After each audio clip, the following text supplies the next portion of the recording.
Pritilata Waddedar British বিরোধী আন্দোলনে ছিলেন সম্মুখ সারির বিপ্লবী। প্রীতিলতার উত্তরসূরিদেরই মুক্তিযুদ্ধ থেকে ২৪-এর গণঅভ্যুত্থানে সম্মুখ সমরে দেখা গেছে।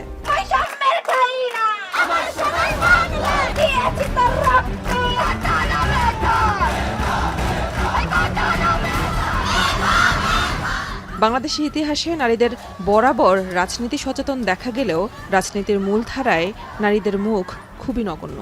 ৫৪ বছরের দেশটিতে সংসদ কিংবা স্থানীয় সরকারেও নারীর সংখ্যা কম। কিন্তু কেন? সে উত্তরই খুঁজেছি আমরা।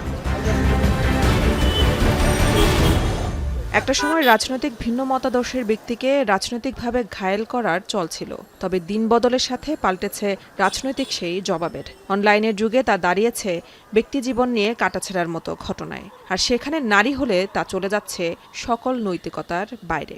সামাজিক যোগাযোগ মাধ্যমে যৌন হয়রানির পর্যায়ে চলে যায় বিষয়গুলো। এসব ঘটনা কিভাবে মোকাবেলা করেন বর্তমান সময়ের তরুণ নারী নেতৃত্ব?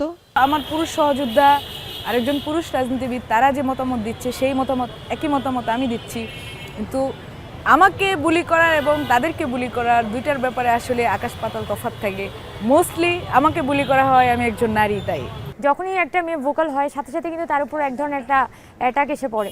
তার বিপরীত মতাদর্শের লোকজন তাকে এসে নানান ধরনের ট্যাগ দিয়ে এক ধরনের একটা অবদমন করার চেষ্টা করে।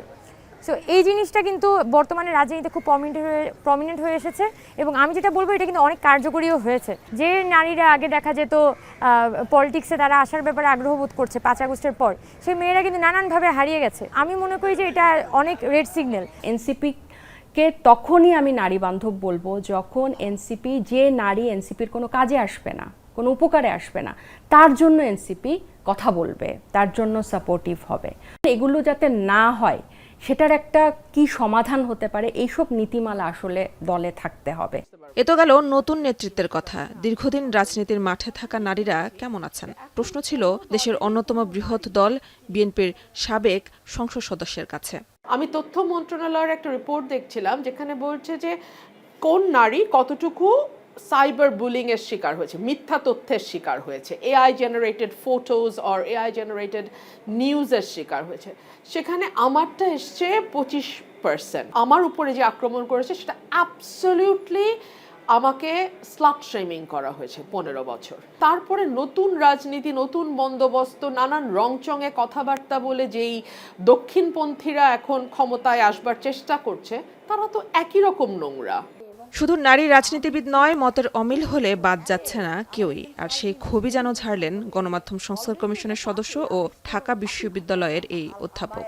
এই সরকারে এখন যারা আছেন তাদের মধ্যে যদি নারী থেকেও থাকেন কয়েকজন, এবং বিভিন্ন রাজনৈতিক দলগুলির এখন যে অ্যাপারেন্টলি যে অবস্থানটাতে আমরা দেখছি, সেই অবস্থানটা একটা নারী বিরোধী অবস্থান, এবং সেই অবস্থান আমাদেরকে ভবিষ্যৎ নিয়ে খুব ভালো চিন্তা করার পরিসর আসলে দেয় না। রাজনৈতিক পরিমণ্ডলে পুরুষদের চারিত্রিক কাটাছেঁড়া না হলেও নারীদের কেন এমন পরিস্থিতিতে পড়তে হচ্ছে জানতে চাই এই সমাজ বিশ্লেষকের কাছে। একজন নারীকে আসলে যতভাবে হেনস্থা করা সম্ভব সেটা করা হচ্ছে। রাজনীতির ক্ষেত্রে এটা কয়েক গুণ বেড়ে গেছে, কয়েকশো গুণ বেড়ে গেছে। এটাই একমাত্র সহজ টুলস বলা যায়, হাতিয়ার, যেটা দিয়ে নারীকে দমানো যায়। যে দুই নেত্রীকে যে বলা হয়, সেই দুই নেত্রীকেও কিন্তু সবসময় চারিত্রিকভাবেই ছোট করার একটা প্রচেষ্টা আমরা দেখতে পেয়েছি। পুরুষতান্ত্রিক যে কাঠামোটা আছে সেই কাঠামোটাকে ভেঙে ফেলার একটা প্রচেষ্টা তৈরি করা, এবং এটা একেবারেই রাষ্ট্রের উচ্চ পর্যায় থেকে করতে হবে। যেখানে সংসদ থেকে শুরু করে সব সেক্টরে নারীদের অংশগ্রহণের প্রয়োজনীয়তা রয়েছে, সেখানে এই ধরনের আচরণ নারীদের ঘরের বাইরে বের হওয়া বিমুখ করে তুলবে, এমন শঙ্কার কথাই জানালেন এই সমাজবিজ্ঞানী। নারী নেতৃত্বে শত বাধা থাকলেও স্বাধীনতার 53 বছরের 33 বছরে রাষ্ট্রীয় ক্ষমতার শীর্ষে ছিল নারী। রাজনীতির মাঠ হোক বা সমাজ, নারীদের সম্মান বজায় না থাকলে দেশ বাহ্যিকভাবে উন্নত হলেও সামাজিকভাবে রয়ে যাবে প্রস্তর যুগেই। মেহরিন অ্যানি, এখন, ঢাকা। বিশ্বের সর্বাধুনিক প্রযুক্তিতে প্রস্তুতকৃত Arik silver wash detergent powder 500 গ্রাম মাত্র 70 টাকা। রিমার্ক।